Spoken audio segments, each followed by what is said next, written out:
A deal that would threaten the profits as never before was being hammered out in secret in Manhattan.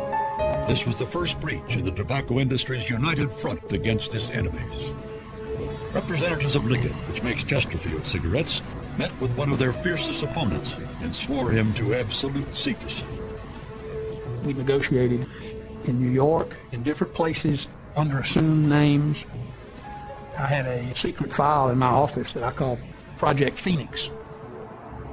He knew that they would be squashed like a bug by Philip Morris and the other BAT and the other big companies if, in fact, the negotiations leaked out. The secret talks were being driven by financial considerations rather than qualms of conscience. I had some morals, but not a lot, so to speak. But initially, Liggett could not afford to lose. If we lost one judgment, we'd be out of business. Liggett decided to settle its suit with the state's attorneys general.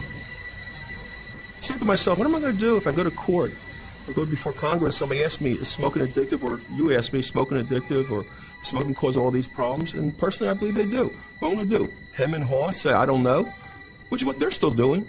So it's a pleasure to come out and say, not a pleasure, but it's refreshing to come out and say, yes, it does cause all these problems. Yes, it is addictive.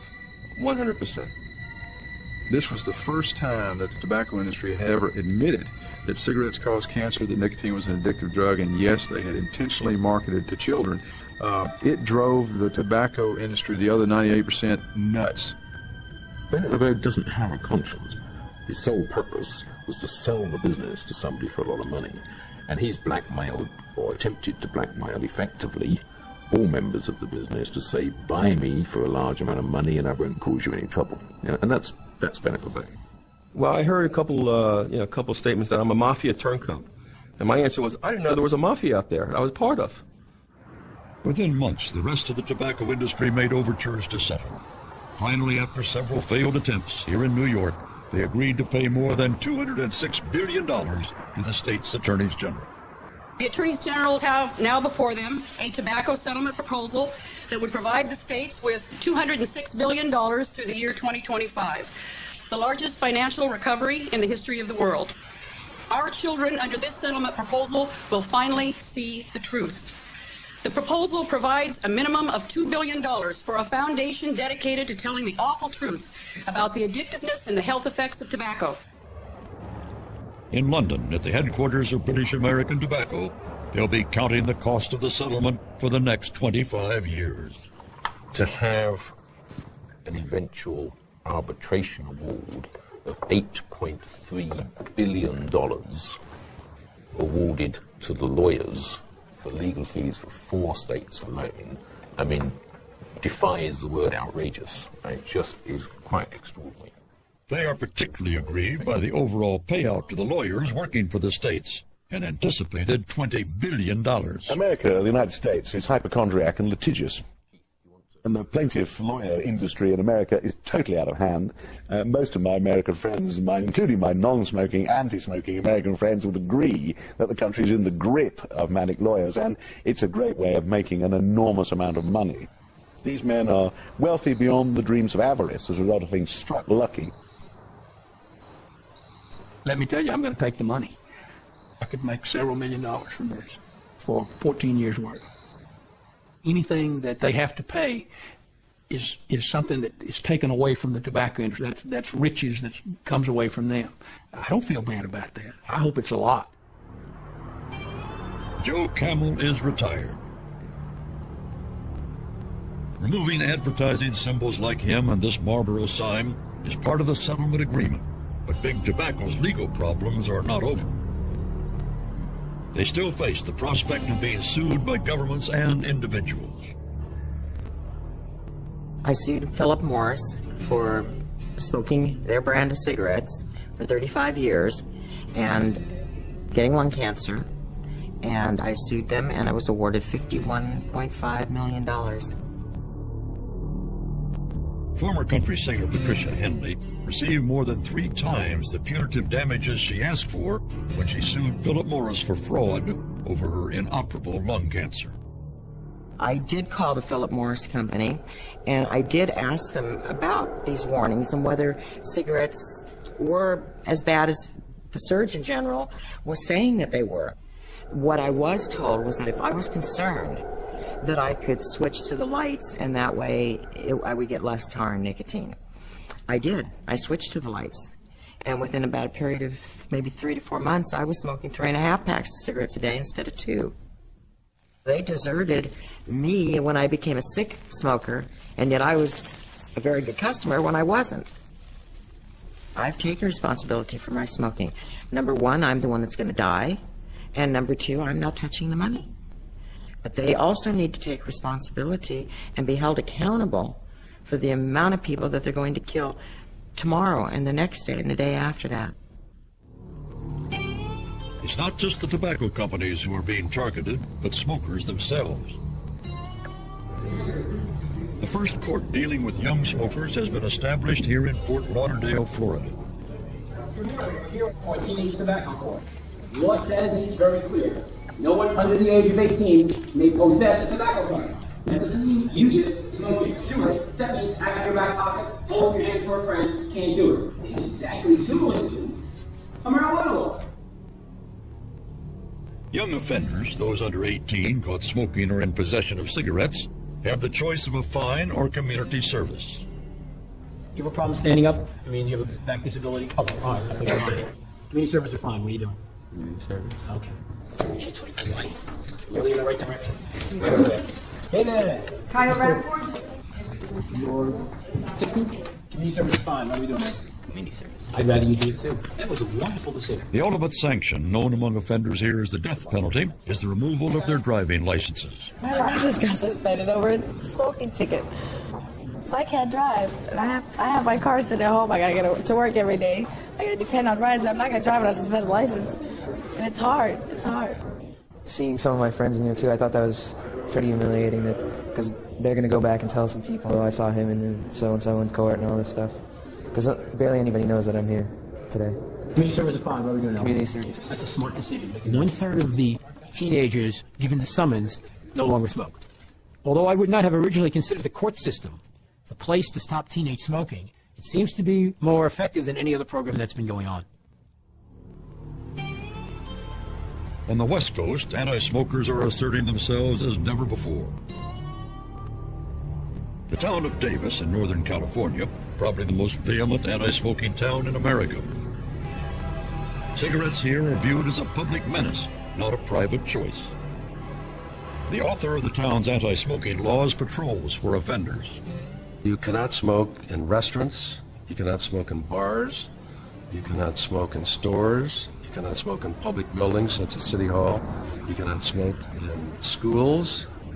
We also do not allow smoking in outdoor cafes that are associated with the restaurant. One of the things that makes the Davis ordinance unique is that you cannot smoke within 20 feet of the entrance to a public building or a store. Let's face it, smokers have had it their way for a long time. We're not infringing upon their freedoms. Their freedom stops when it reaches the tip of my nose. I have a right to breathe free air. Throughout California, it's become open war between smokers and anti-smokers. Treated like we're invisible or worse, we're lepers. They have a right to smoke where people are not.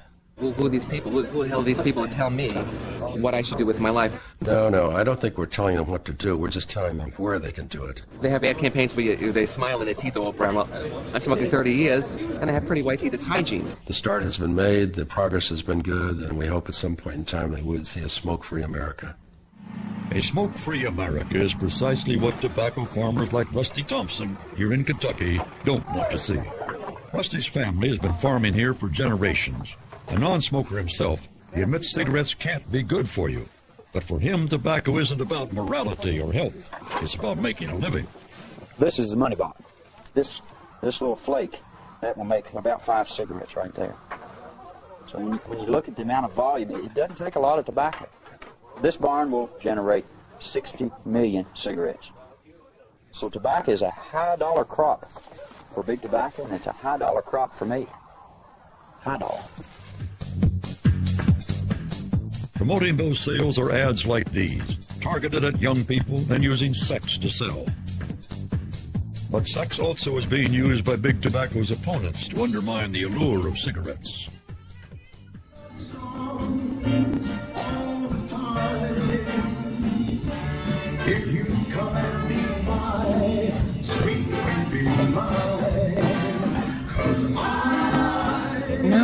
Tobacco researchers believe cigarettes are a leading cause of impotence. You're going to be looking at smoking a little differently. Still think they're sexy? Today, despite all the evidence against it, tobacco remains highly profitable. But increasingly, the tobacco leaf being sold in auctions like this one in Kentucky is going to the third world. That's where the future of tobacco lies. The tobacco industry would like to shed its reputation as the black sheep of modern commerce. It wants financial stability. That's why it's settled with some of its foes. But the war against it shows no signs of dying down. And as an industry, it remains a pariah, albeit one that is still profitable. The tobacco industry sells a product that obviously can be dangerous and risky to people who use it. And I think if you look back at the history of this industry, it probably hasn't emphasized cooperation with health authorities enough in hindsight. I think we could have done a better job as an industry over the past 40 years. When they write the history of the 20th century and look at the number of people who died throughout the world from tobacco use, historians are going to ask the question, how could we do so little about such an important plague? Lord have mercy. I need somebody. Every cigarette company in the United States should be out of business 25, 30 years. Because if you're really not going to sell to children, you're really not selling to children, you're going to have no customers in 25, 30 years. There are too many forces in this country that aren't looking for resolution, that simply, I call them absolutists. They don't want to fashion a compromise. They simply want to drive these industries out of existence. And because they can't in the political scene, they can't do it in Congress, they're going to try to do it in the courts. By the year 2025, 500 million people will die of smoking. Now, that's a Vietnam War every day for 27 years. That's the Titanic sinking every 27 minutes for 27 years. Every day in Britain, more than 300 people die of a smoking-related disease. Sean O'Flynn has been told he will soon be one of them. I'm going to die. You know, it's a fate's come that you are going to die. I'm not going to win the battle. Sean was, until very recently, a creative director for an advertising company. His clients included British American Tobacco and R.J. Reynolds. From the age of 13, he has consumed the product he promotes. You're not selling smoking, you're not selling tobacco, you're not selling the ritual of selling lifestyle. For me, I will carry on smoking. But given the chance or the choice of living again, I wouldn't smoke, knowing what I know now.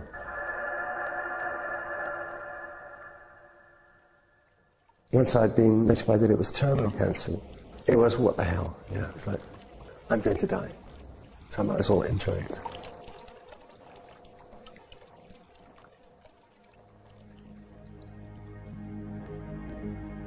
In spite of all the health warnings, an estimated 47 million adults in the United States smoke cigarettes, even though this behavior will result in death or disability for half of all regular users. The tobacco industry has lost some major battles, but the story is far from over. With millions of lives and billions of dollars at stake, we haven't seen the end of the tobacco wars.